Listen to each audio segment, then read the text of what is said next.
যত দেরি হচ্ছে ততই পরিস্থিতি ঘোলাটে হচ্ছে বলে মন্তব্য করেছেন বিএনপি মহাসচিব মির্জা ফখরুল ইসলাম আলমগীর। তিনি বলেন, অযথা বিলম্ব না করে সংস্কারগুলো চিহ্নিত করে নির্বাচনের দিকে এগিয়ে যেতে হবে। ফ্যাসিস্ট শক্তির পরাজয় হলেও ভেতরে ভেতরে শক্তিশালী হওয়ার চেষ্টা চালাচ্ছে বলেও জানান মির্জা ফখরুল। শনিবার জাতীয় প্রেস ক্লাব মিলনায়তনে গণতন্ত্র মঞ্চ আয়োজিত গণ অভ্যুত্থানের প্রত্যাশা ও দেশের গণতান্ত্রিক উত্তরণের পথ শীর্ষক আলোচনা সভায় এসব কথা বলেন তিনি। এইচ.এম. মেহেদী হাসানের প্রতিবেদন।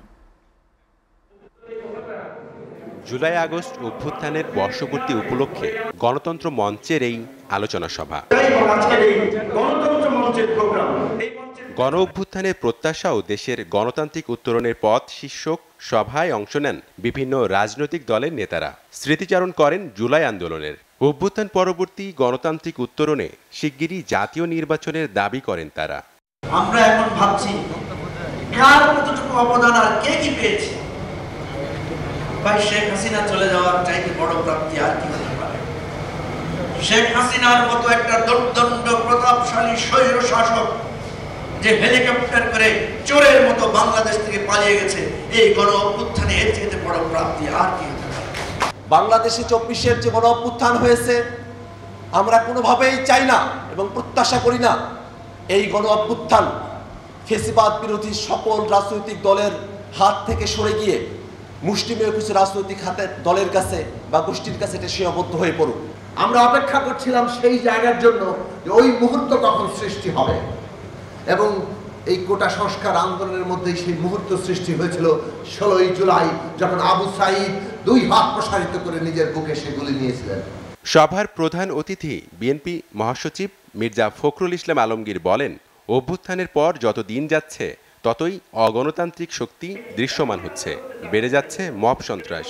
এই যত দিন যাচ্ছে ততই যারা গণতন্ত্রে বিশ্বাস করে না, যারা জনগণের অগ্রযাত্রায় বিশ্বাস করে না, যারা একটা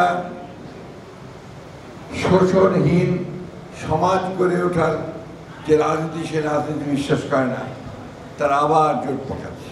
মির্জা ফখরুল বলেন, বিএনপি বিপ্লব করে নয়, নির্বাচনে অংশ নিয়ে ক্ষমতায় যেতে চায়। প্রয়োজনীয় সংস্কার শেষে দ্রুত নির্বাচনে দাবি করেন তিনি। সংস্কার তো আমরাই দিয়েছি, সুতরাং প্রশ্ন উঠতে পারে না।